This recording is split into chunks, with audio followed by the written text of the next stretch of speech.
us worship this morning? Who's ready to worship?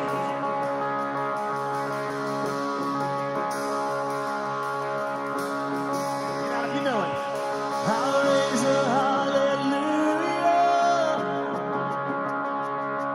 in the presence of my enemy. I'll raise a hallelujah louder than the unbelief.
find places to put people a little bit, which is a good problem to have again. So as we're singing, we're going to raise the hallelujah again.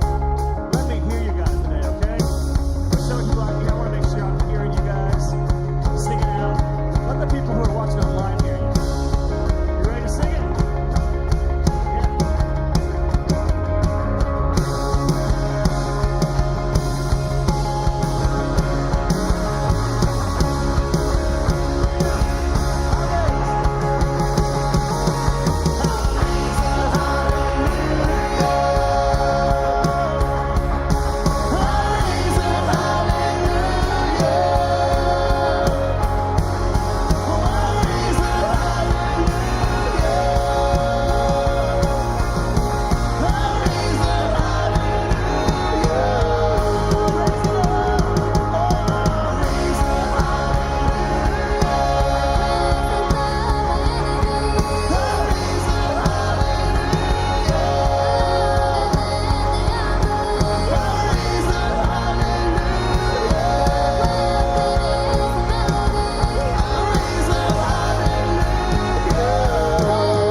So we're going to continue worshiping right now. This time, you may feel like you're not able to raise your hallelujah. You may feel like there's something going on in your life that you just can't do it.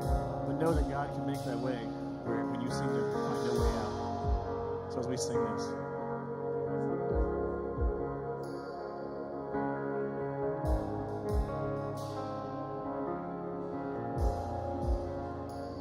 You are here, moving in our midst. I worship you. I worship you. You are here, working in this place.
is who you are.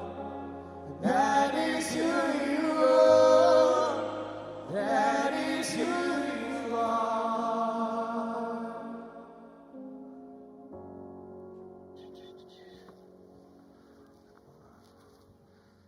All right, good morning, everybody. You can have a seat for just a second. As we've done the last few weeks, where'd she go? There's Abby. I just remind you, we've got our kids are basically from all of our babies all the way up through elementary and high school and everything are in here with us right now. This is Abby Mills. She is, of course, a little bit bigger than the other couple that we've been here and has basically been here. Well, do you ever remember not coming to church here? Not that I can remember. Yeah, that's what I think. I mean, when she was really little, she didn't, but that was it. Parents are Jen and Isaac Mills, and Naomi will have to come up some other time with me, I'm sure. But Abby is, she's interesting because has been, I don't know if you're going to be able to do it today, but she's typically she's the assistant worship leader and pastor, I guess, for lack of a better word, at General Worship. She usually helps lead the worship by dancing and then also helps me by reading scripture and stuff like that. So Abby is awesome, and I wanted all of you to see her because some of you haven't seen her in over a year to see how gigantic she is, but also and for the rest of you, just to meet her. We're going to keep doing this. I think eventually I got to get a guy up here, so next week we'll have to get one of the Brown boys up here or something. But thank you very much, Abby. You can go have a seat. You guys can give Abby a hand. If I had thought about it, I could have actually given Abby the announcements and she could have just done it, which I would prefer greatly.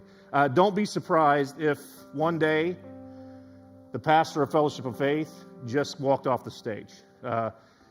She's got that mindset. She loves God and loves to learn about Jesus and tell people about Him. So, it'll be a few years, but maybe.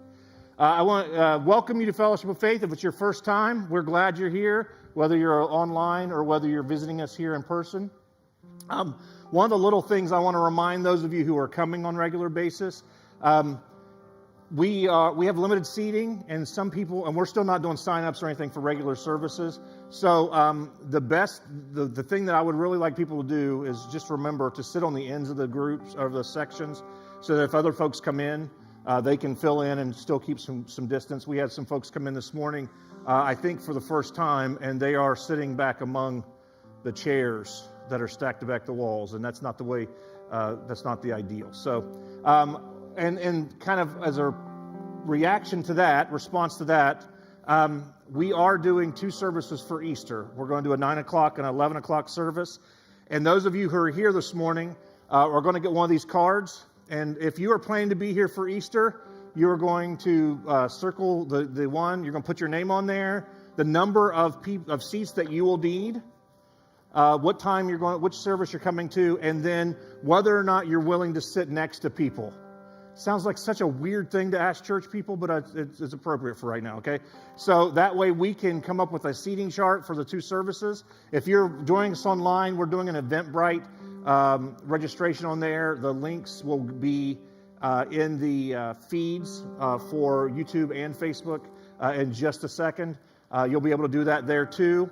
If we run out of space, we have space for 100 people per service if we fill every seat.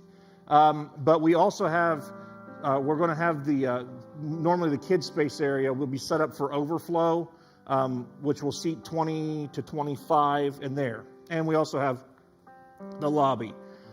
So there will be space for other people to come in, but we want to fill this space here with people who maybe have come for the first time or whatever. So if you are willing, it's not on here, but if you're willing to do overflow seating or whatever, you can let me know that, let us know that, and we'll plan for that. That's what we're going to be doing with our worship team. That's where they're going to go, so they won't be using this area. Their families will be in there. Actually, that probably will fill it up pretty much. But that's what we're going to do for Easter. We're really excited about it. We're excited that so many people are coming back. We're still excited that we're seeing so much response. People from all over the country. I don't think you realize this, and even some people internationally who watch our services on Sunday morning. and I hear from them on a regular basis. Now, the ones internationally are our missionaries, but I still count them because you can say now we're a global mission, right? We're a global ministry. So anyway, we're glad to be here. Glad you are here this morning. Glad you're joining us.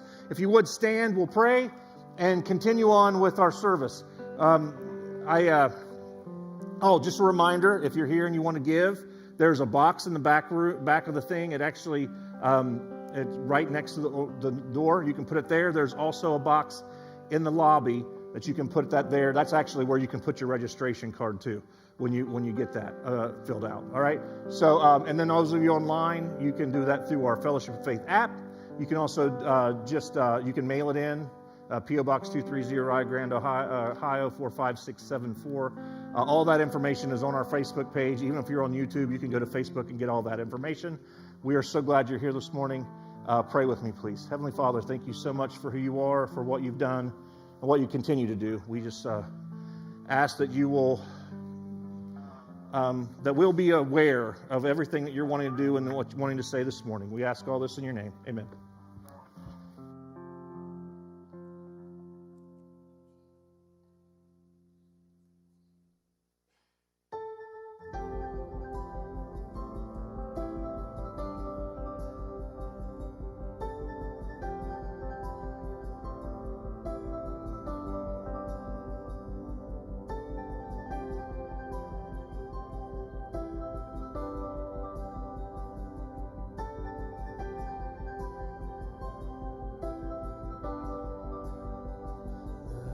That once was crowned with thorns is crowned with glory now. The Savior knelt to wash our feet. Now at His feet we bow.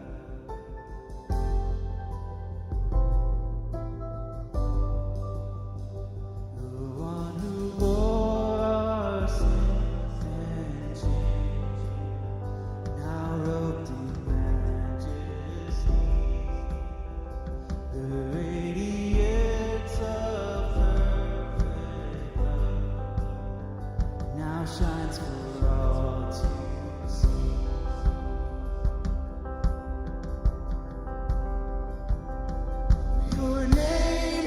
Your name is victory. All praise will rise to Christ our King. Your name is victory.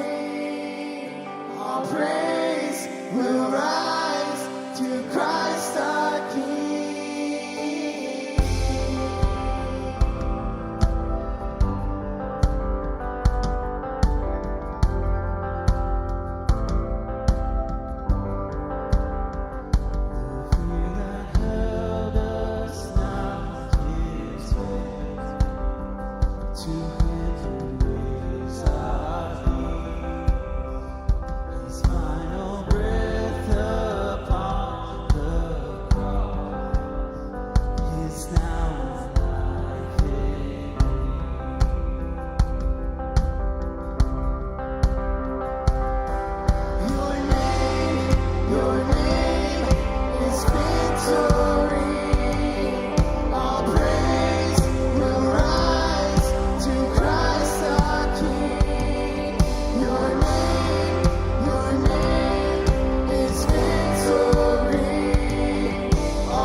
Spirit, I will rise from the ashes of defeat. The resurrected King is resurrected. In your name I come alive to declare your victory. The resurrected King is resurrected. By your Spirit, I will rise from the ashes of defeat.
Soldiers watched his death, was buried for 3 days.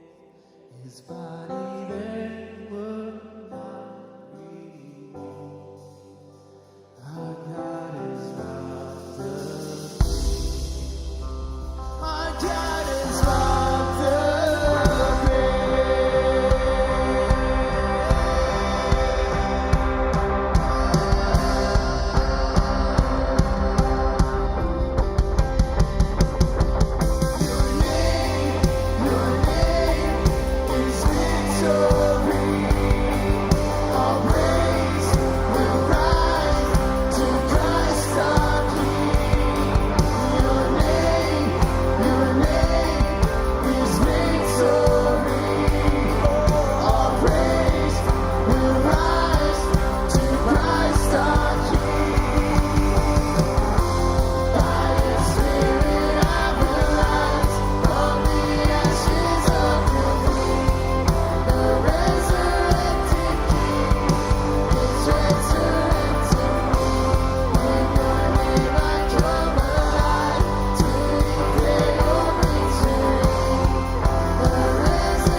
I've had some other questions too. I wanted to go ahead and remind you, or just do that. Ashley Brown brought up a good point. If you have family members who you're planning to, who will be here, you can fill out one card and just add everybody up together. That way, we'll just have you all sit together. That way, we'll just know that kind of thing. You can do that up front. That's something that will help us plan a little bit better. Also, I've had some questions just about, as we're going through what other things we're going to be offering, like when we're going to be doing kids ministry and all that. We have a tentative goal of relaunching children's ministry on some scale in the first Sunday of May. We were waiting to kind of see how things were going with this. That will get things moving. Plus, we'll see how 3 feet apart works, I guess, in the school districts. And we're going to do that, but the big thing for that will be it's not really having the kids; it's actually having people who are willing to do that work. So we're in the process of that. We have there's a kind of a wonderful blessing, but also another hitch in it. Our children's ministry leader just had a baby, and so she's not here. If that's Jennifer Pryor, we're really excited about the baby. But she may, if you know her or you want to volunteer to help kind of bring kids ministry back, just let me know or let her know, or you can actually do that on Facebook. And she, I'm sure, will be thrilled with the help. So even if you're not planning to do that long term, if you want kids ministry back, that's the kind of thing that we're going to need, where we're going to need some help. So, and then eventually breakfast will come back, because many of you don't. You're like, okay, I'm fine with the kids using the fronts of the church as a walking trail, but I really need my coffee and sausage biscuits. I'm not sure what those are. There's a plan for that too, but a little bit later, first. We'll do kids ministry first. We are great.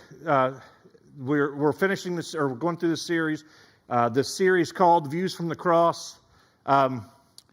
And I've really enjoyed it. For me, getting ready and just preparing through this, looking at these people like Mary and Peter and John and even Judas last week, and how we have our own views of kind of who they are and what they were and what they did, and then really kind of diving into what it means to think about Jesus looking at them from the cross and the differences and the way he views failure and expectations and standards and even the way we get so trapped in the way we think that our life is going to go or should go, and that God has an alternative in mind if we will just be open to it. All that stuff has been really helpful and for me, and it's been challenging for me. And the four that we've talked about are, very diverse people, but this week we're going to be talking probably about the person who is most different from all of the folks we've talked about so far, and that's Pontius Pilate, but also not just him, but all of the Romans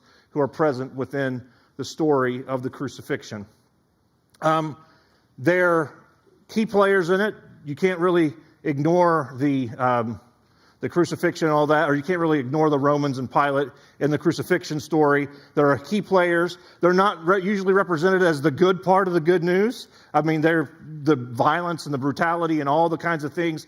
Even the way Pontius Pilate dealt with the legal proceedings, they're not typically the good news. And honestly, of all of them, I've never really felt like Mary as far as the motherhood part, but I've felt like a failure. As far as Peter's concerned, I've failed to measure up to my standards or the standards of other people. As far as John's concerned, I have been disappointed when my expectations weren't met. And even with Judas, I have been down paths in my life where I think that I can only see one logical conclusion until I start looking at things the way God looks at them. Now with Pontius Pilate, I have a little bit harder time identifying with him. I'm not a power player. I'm not really a representative of a powerful system. I don't really determine people's futures as far as whether they live or die or control their destinies. I don't call any kind of imperial shots. That's not me. And most of us aren't really like that as far as it's concerned. We might own a business or run a business. We might be in administration in something. But we don't have that kind of life and death thing in our hands all the time. Even those of us who might be in the medical field, it's different than this scale of things. We might raise our kids, and that's the closest thing to being an emperor some of us will ever get, right?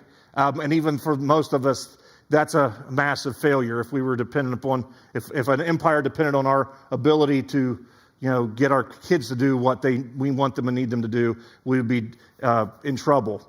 So we're not there. We're not really in that part. We're not really in that situation of passing judgment on people on that scale. Even if you're an actual judge, the idea of the kind of power that Rome had and that Pilate specifically had is kind of foreign to most of us. And even in the kinds of power we have, it's very different. But we have a lot more in common with the Romans and Pilate than many of us would realize. And in many cases, we have more in common, and this is going to be hard to hear, with them than anybody else in the story.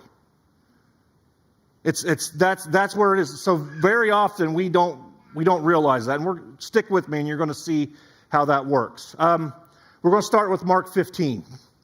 We're going to read the first 15 verses of Mark 15 and look at the story. I like to give the context of the story. That's where we are. We're going to do this. This is after the Last Supper. This is after Jesus has been betrayed in the garden. This is the trial of Jesus, and it's after the one where he'd been brought before the Sanhedrin and they sent him to Pilate. So that's where we are. Pilate, for those of you who don't know, Pontius Pilate, he's an appointee by Rome. He's not a Jew. He's not from this area.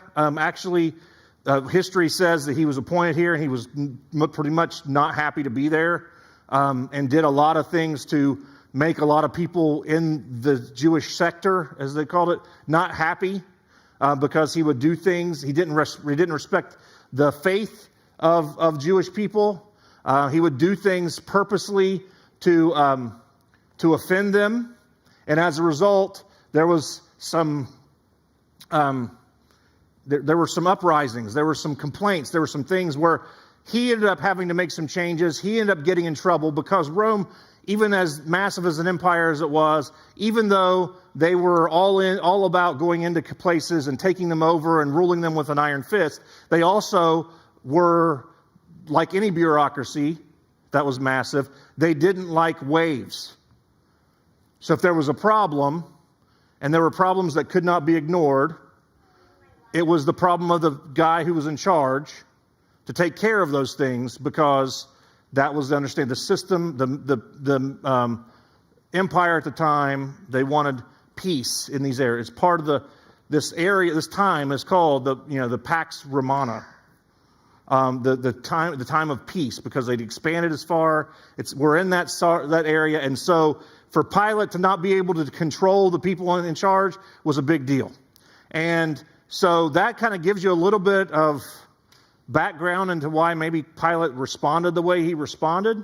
But it's very complicated. And his experience in Jerusalem and in Israel was complicated.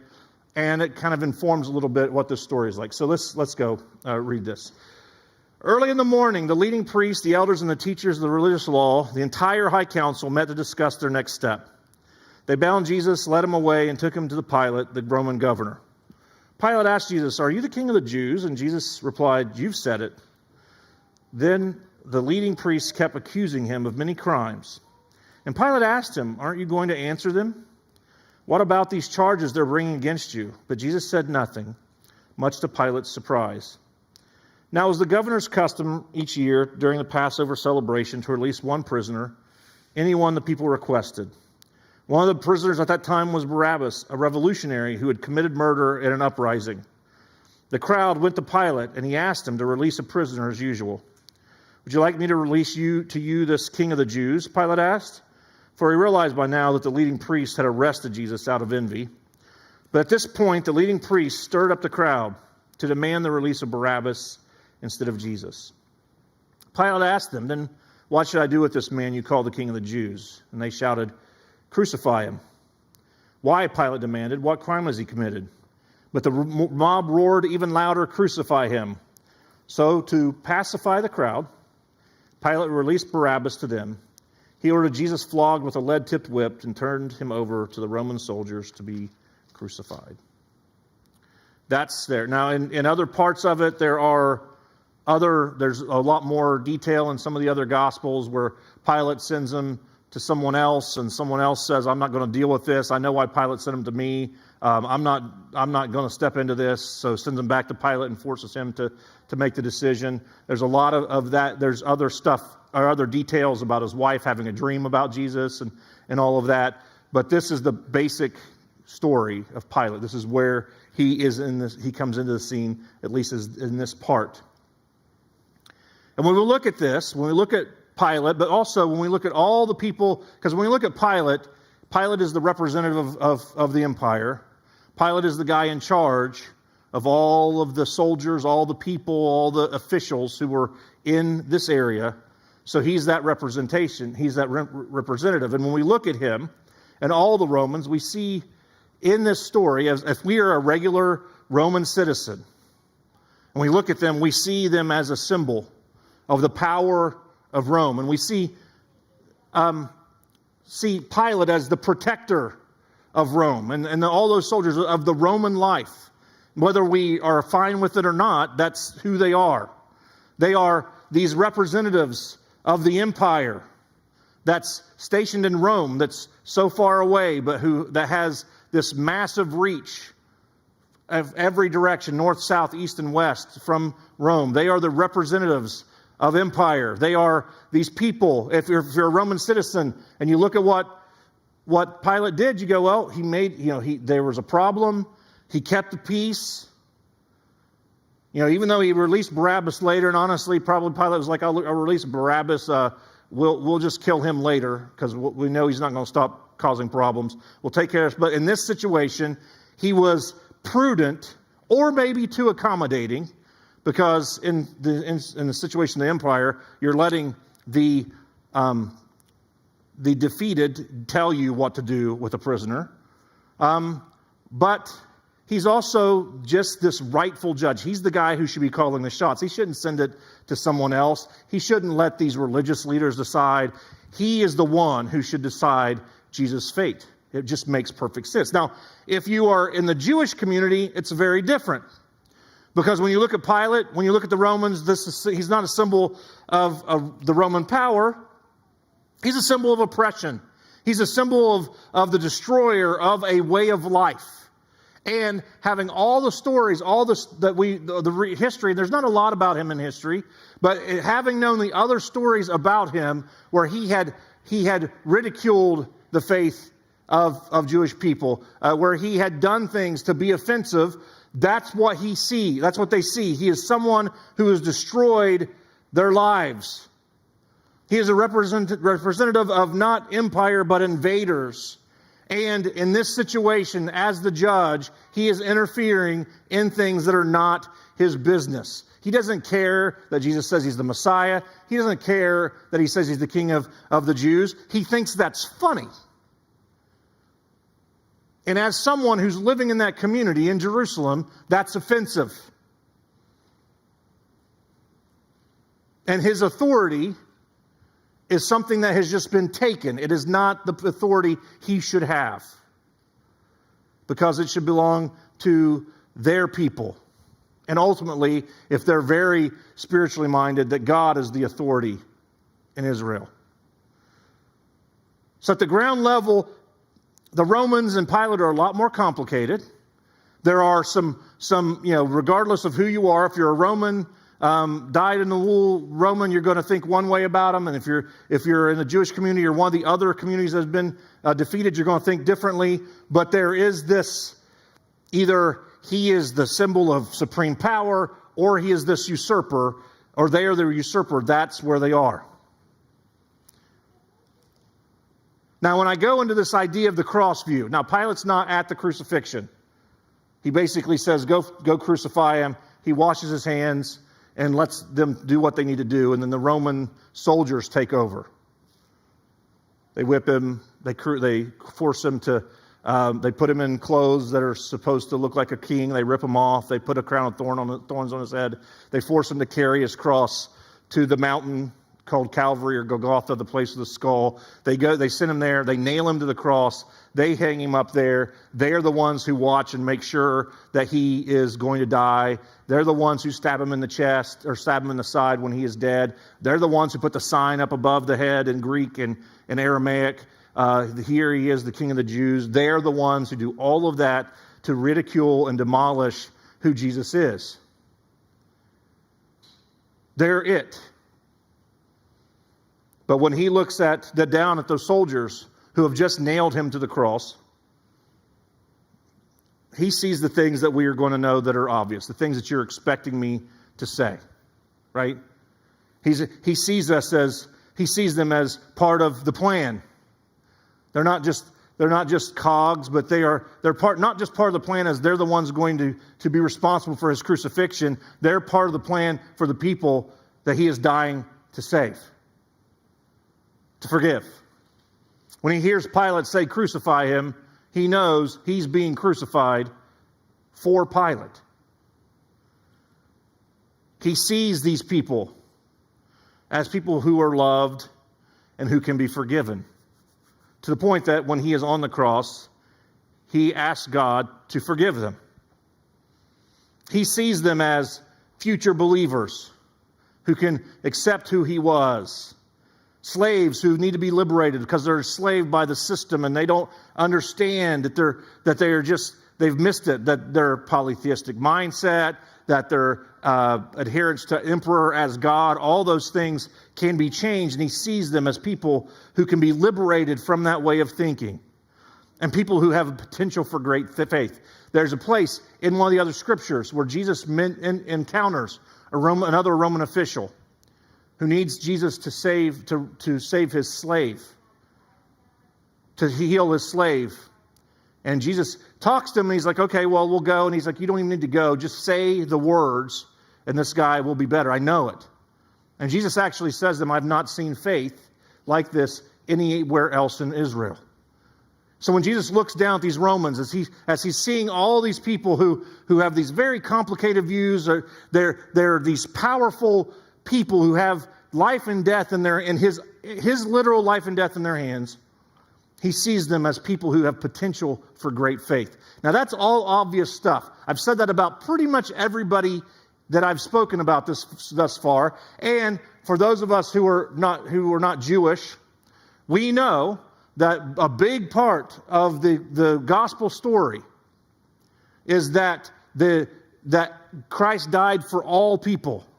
That it didn't matter what your religious affiliation was, that he came for the sake of redeeming the world. We know all of that stuff, so it's obvious, it's not surprising that we would look at Jesus, or we would say Jesus looks at these Romans and see people as potential believers, right? But there are some less obvious things about these people. There are other things that he sees, because yes, Pilate and others are the symbol of Roman power or the symbol of oppression, but they could be symbols of God's power to work, God's power to heal, God's power to change lives, that they can be not just the protectors of Roman life or the destroyers of Jewish life, but they could be the messengers of new life. Think about the idea, and if you've watched, you've seen there are different treatments of this. The idea of Roman soldiers, because there's historical kind of evidence that Roman soldiers also became Christians, that centurions became Christians and followers of Christ. To think about people who has their entire training, everything that they have been taught from very young is to be a destroyer of life and to protect the message and the image of the emperor, begins to shift to not someone who can take life, not someone who's protecting a way of life, but a messenger of Christ's new life, because it's experienced to them. That's what Jesus sees. That people could be representatives of God's kingdom, not this empire.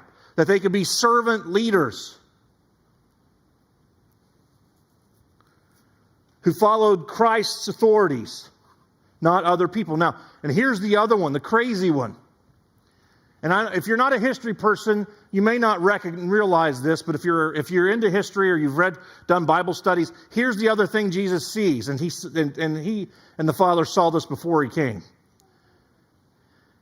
He looks at these Romans, he looks at Pilate, and he sees a system that is primed for the good news to spread. You may not know this, but the reason that it was so easy for the message of Jesus to spread was because it existed within the Roman Empire. The Romans had built roads. The Romans allowed their citizens to travel within the empire very easily. There's a reason that Paul was able to go to Galatia and to Ephesus and all those other places. Their travel system was set up. You could travel by boat. You could do all these things. And if you were a representative, if you were part of the Roman system, you could go freely from place to place. It was easy. It was possible. That there were other things set up, the monetary system and all kinds of other things, the trade routes, all of those things were primed for people to make changes in their life, to experience Jesus, to experience his life-changing new life, and to take that to all the ends of what they knew as the earth. And when you look at history and you look at even some of the, not necessarily history, but what they call tradition of how the 12 disciples dispersed and how the early church dispersed and went even into Asia and even went into Africa and into into Europe and all over the place. It's because there was a system in place that allowed that to happen. We don't realize that. The power of Rome actually helped in many ways. But also what we don't realize, and what Jesus saw, as he saw an empire that wasn't even, not just there, that was a system for the good news to spread. It was an empire that could be transformed. And over the next the next 3 centuries, individual Christians and individual churches within cities began changing the way the Romans thought about things because Jesus changed the way they thought about life. The idea that you could just, if you had a kid and you didn't want the kid, that you could just go leave it by the river and let it die, changed because Christians started going to the rivers and rescuing those children and raising them. The mindsets about slavery shifted. Mindsets about what it meant to lead shifted. In that next few hundred years, there were developments in the philosophy and the theory and the doctrine of Christianity that many of you take for granted, that are just, that's the way it's always been. And all of that Jesus saw was going to happen as this empire was transformed. Yeah, the empire fell because there were some really, really horrible emperors. Like really, really horrible ones. It fell because there were people coming from the north, the Goths and the Visigoths and all those who were coming in, and all that kind of stuff happened. That all is historically accurate, but there is something else that's at the core, the root of the way the Roman Empire fell, and it is the fact that the people of God began to be changed by Jesus, and they began to change the way the world viewed life. It's fascinating. And usually the only conversations that are had, particularly on YouTube, just so you know, the ones that get the attention are the difficulties, the places that the church has screwed up, the places that there seem to be issues with the ways the scriptures were put together, all those kinds of things. But they're usually, they're taken out of context. There's so much more to it, but it's amazing to me to think as Jesus died on this cross, as he looked at these people who had just driven the nails into his hands, he saw the means by which the gospel would spread. And I want to finish. And the fact is, every week you hear from me and from anyone else, usually if you're listening to a pastor, you're going to hear, you are obviously loved by God. And if it's not obvious to you, look for him. Because sometimes it's hard. But you are loved by God. I will say that every week. You know that. You are part of a plan. Not a puppeteer type plan, but there's a plan. There are things that you are of the larger plan of God's salvation. You are part of that. You are obviously one who can be forgiven by grace. There is freedom for you. You can be liberated from all of those things, from the shame of the past, the guilt of the past, from the struggles that you're having. You can be freed in that, and you can be even a messenger of that to other people. Those are obvious things. Those are things that we talk about a lot in church. And honestly, if we stop there, that's enough reason to celebrate not just the way Jesus looked at the Romans, but the way he looks at us. That's enough. But there are some more less obvious things that are amazing opportunities that we need to realize when God looks at us. First of all, do you realize the reason I said that you are more closely connected to the Romans and to Pilate than to anybody else is because you're Romans? Not by genetics. I mean, some of you may be Italian by genetics, but not because of that. You live because of your tradition and your location in a culture that has all of those same opportunities and systems, and even more so set up. As an American, you are a citizen of an empire. Not in the same sense, and I realized as soon as I said that, hackles raised and people got frustrated and all that kind of stuff, and I realized that there's a lot about that. We are not imperialistic. We do not, think of ourselves as imperialistic. I mean, I think the Cubans and the Puerto Ricans and the Samoans and some Filipinos and maybe some Japanese and people in Southeast Asia and other parts of the world would disagree with us. But we are not imperial-minded. But we have that kind of power. We have that kind of influence. We have those kinds of responsibilities, those kinds of opportunities. We have that kind of wealth. And we have the worldview that honestly, if we want to affect change, that we can do it.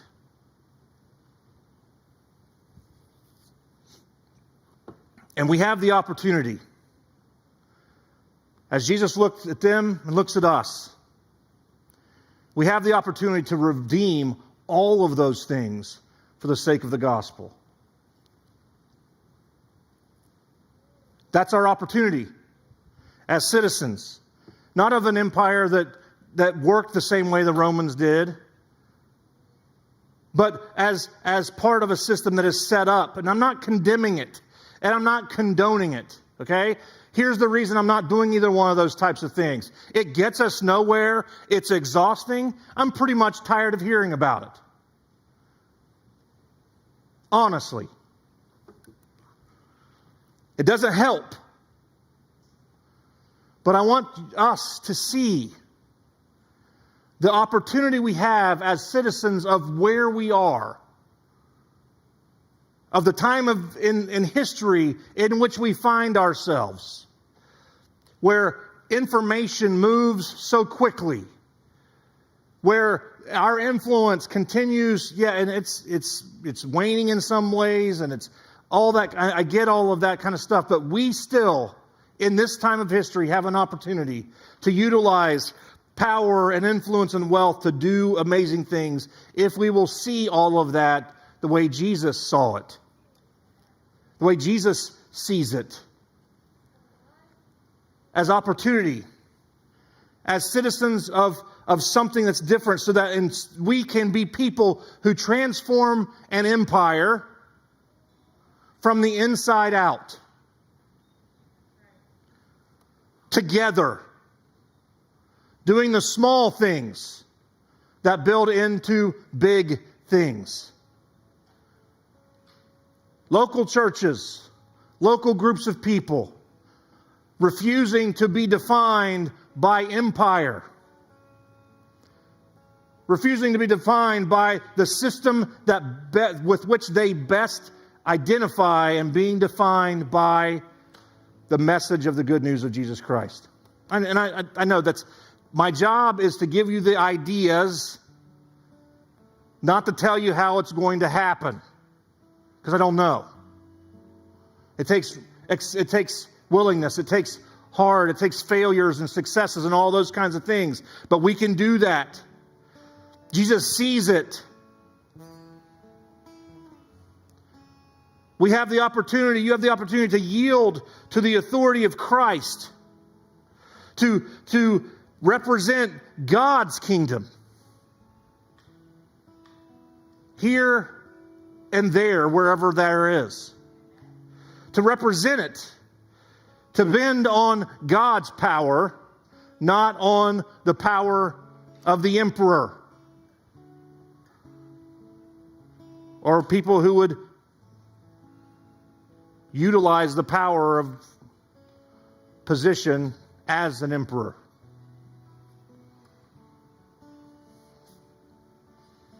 You can utilize the wealth that you have, and you say, I'm not a rich person. I get that.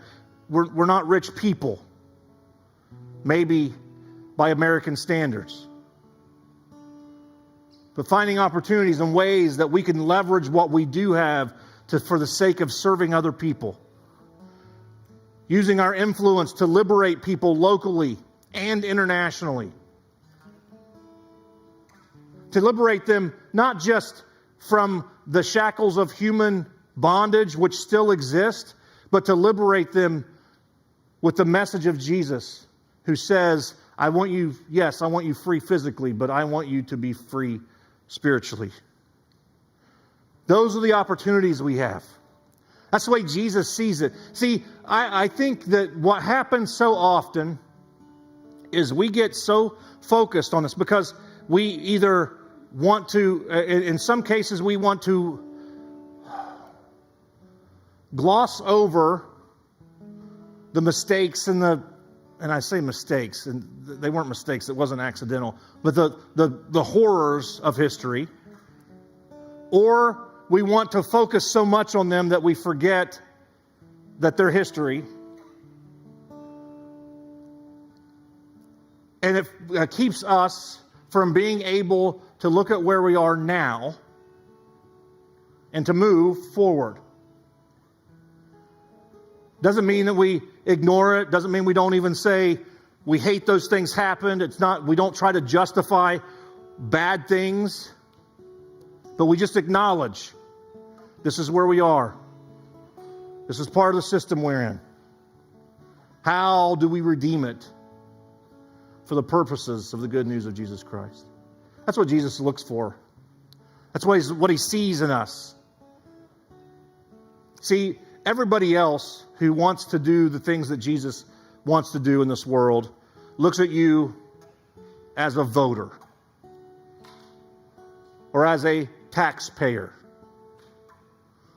as a potential ally, or someone who needs to be crushed, someone who needs to be elevated, or someone who needs to be canceled.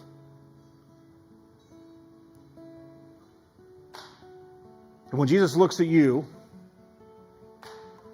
when he looked at the Romans, he didn't see those things.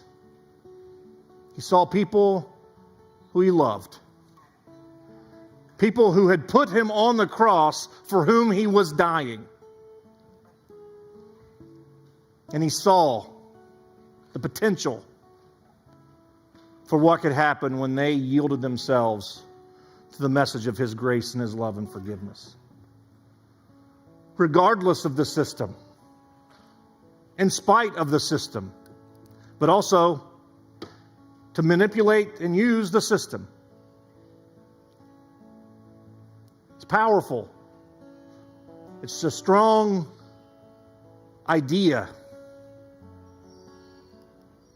And it's a little bit different than all the other ones, because the other ones you could have taken individually and maybe also community-wide. But this is the one that, as followers of Christ, that communal opportunity, the ability that we have, potential that we have, as citizens of what's called the last superpower, to change lives for the purpose of the gospel, and to change the system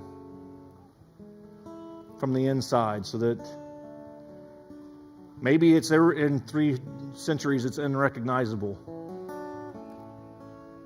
but the message of Jesus will have spread exponentially. Would you pray with me, please? Heavenly Father, thank you so much for who you are, for your goodness, for your grace, for your love. Challenge us with this, get us to think differently. But Lord, let it help us to get past all the things that seem to create barriers to this kind of change. All the things that so often we focus on because we take our eyes off you and we forget how you see others and the rest of the world. God, we thank you for your goodness, for your love. We thank you that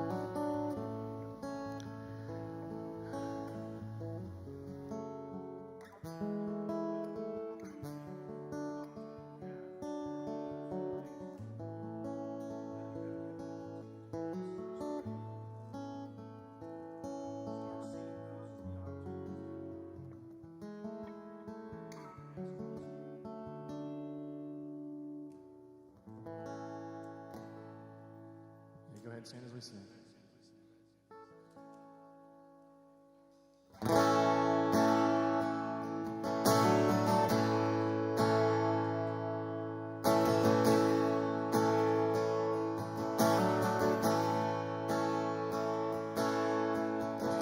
people come together, strange as neighbor, blood is one.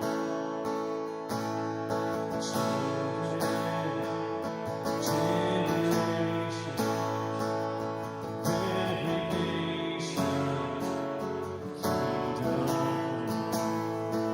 So don't let your heart be troubled. Hold your head up high, don't fear no evil. Fix your eyes on this one truth. God is madly in love with you. So take courage, hold on, be strong.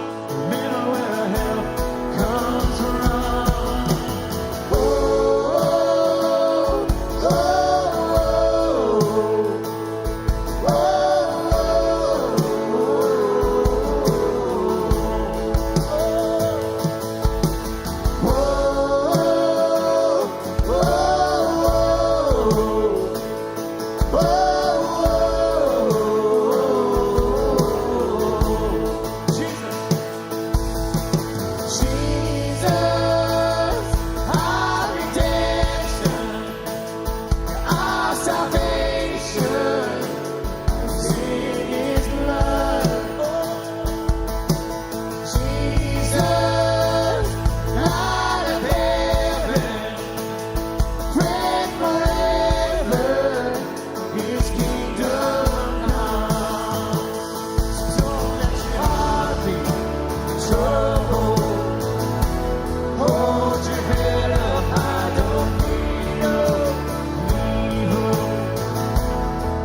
So as you leave this morning, go with that. I mean, that's a wonderful way to end the service, a way to begin our week. As you think about this week, think about when we talked about at the very beginning, as citizens of the world in which we live. Find something this week that you can redeem, a way of thinking that you can redeem from the mindset of empire to the mindset of Christ. Just remember Easter cards. If you have those cards, the boxes outside, you can put that. Actually, you can put it in either one of those boxes. Just fill it out, stick it in there. If you are on Facebook or YouTube, I have not. It's not been posted. The link's not posted yet. We will get that to you in the next thing, and it'll be on there. And if you don't do either one of those things, well, I don't know how you're hearing me right now, but I will email it also to everybody. So if you would, because we're so full this morning, first section, if you will take off and move that direction. I realize some of you have been kind of hanging out and talking afterwards. If you'll just kind of do that, it's nice outside. Do that outside today. All right. Second section, you guys can go because they're corralling small children. So it's okay. Love it. All right, third section. Bye, Tom.